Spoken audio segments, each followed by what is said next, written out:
Galvin Engineering, and today I'd like to introduce you to one of our newest products in the mental health range.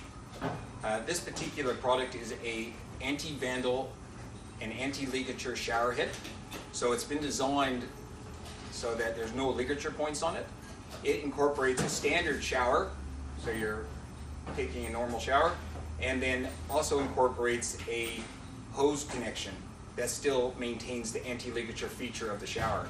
This hose connection assists nurses in washing patients that do need some care at some time, but they can remove the hose assembly and take it away so there's no risk to your client.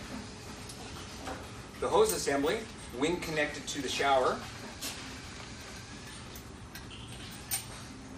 automatically diverts the water from the shower face when it's connected through the shower hose. When the patient is done and the water is turned off, they disconnect the shower hose assembly, and now it is ready to be used as a normal shower. It's very easy to install. It's just screwed onto the spud with a couple fixing points, and then the shroud is put over top of it, and then you're finished. Thank you very much.